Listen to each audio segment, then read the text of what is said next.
On December 31st, 2019, there were around 32 cases of the coronavirus, with 0 deaths. Symptoms were negligible, and the impacts of the virus were overlooked.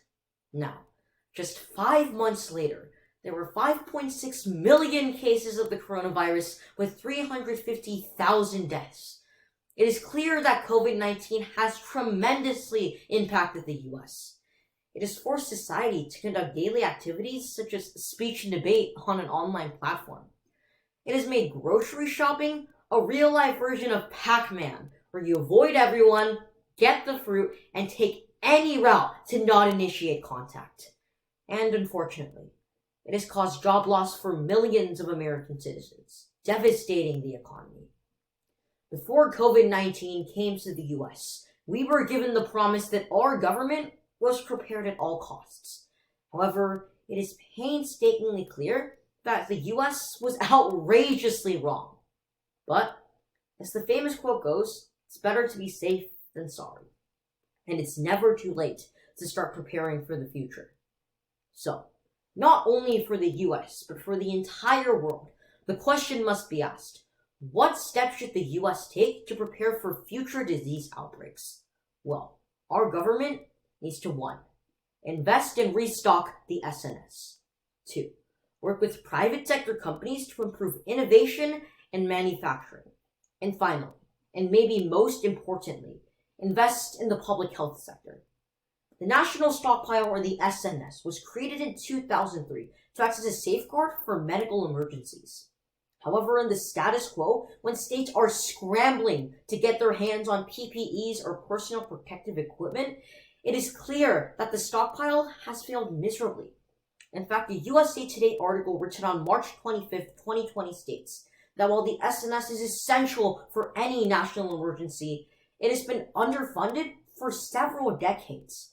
Greg Burrell, former SNS manager, states, "The problem with this underfunding is that one of the SNS's jobs is to get its hands on more expensive antidotes for rarer diseases, meaning now that the stockpile has less money to spend on highly manufactured protective equipment such as masks and respirators." This small problem has built up through the decades, and today a Wall Street Journal article written on March 23rd, 2020 states that while New York and California have asked for a combined 23 million N95 masks and 40,000 respirators, shockingly, the SNS only has the numbers to relieve half of the supplies for just those 2 states. But the problems of the SNS starts from its distribution system.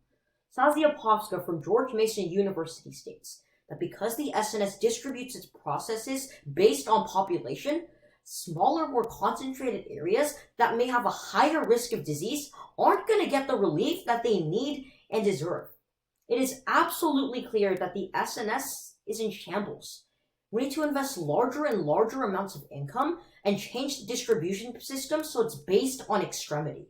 This not only guarantees that smaller areas are going to get the aid that they need, but also allows the SNS to spend larger amounts of money on PPEs that are essential for any future pandemic.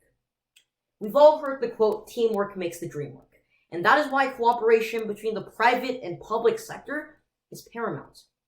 According to the Center for Health Security, in any massive pandemic, the public sector's efforts to control the situation would most likely be overpowered. Here, if private entities are deployed swiftly and appropriately, could help to not only relieve the economic situation, but help save countless lives. Even during the current COVID-19 outbreak, many corporations are rising from the shadows with acts of pure patriotism and kindness. Based on a Business Insider article written on March 5th, 2020, while companies like Tesla and Dyson are innovating their own respirators, others like Ford and 3M are turning their manufacturing lines into N95 mask factories. But some companies like Johnson & Johnson are investing $1 billion into the future of safer and more effective vaccines. If we truly want to make a difference, we need to reach out to private players to finalize agreements on the next pandemic.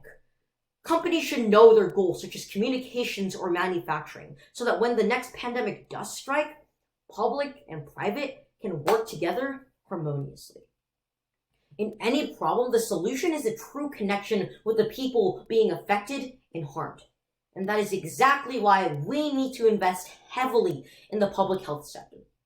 The public health system is made up of different organizations and government agencies that work not only with health regulations, but diagnostics of diseases with the public. The problem is that a Washington Post article states that before the pandemic, the Trump administration suggested a $12 billion budget cut, which not only caused 56,000 medical officials to lose their jobs, but also severely mitigated our reaction time on COVID-19. It seems as if our federal government doesn't understand the importance of the public health sector, when their literal job is to handle communications with the public. We need to integrate well-trained, well-prepared, and well-paid public health experts who have experience in epidemiology, statistics, and laboratory and clinical medicine. This not only allows for effective policy, but guarantees that any public action can be done efficiently. 2020 has been a rough year. In fact, I wouldn't be surprised if we saw the Death Star in the sky in June. But if we pass effective preparations and policy, we can make the best decisions to benefit US citizens. So, to return to the inherent question, what steps can the US take to prepare for future disease outbreaks? Well, our government can 1. Restock the SNS. 2. Work with private sector companies to improve innovation. And 3. Help to refund the public health sector. Well, I guess it's back to Pac-Man. If you need me, I'll be in the fruit aisle. Thank you.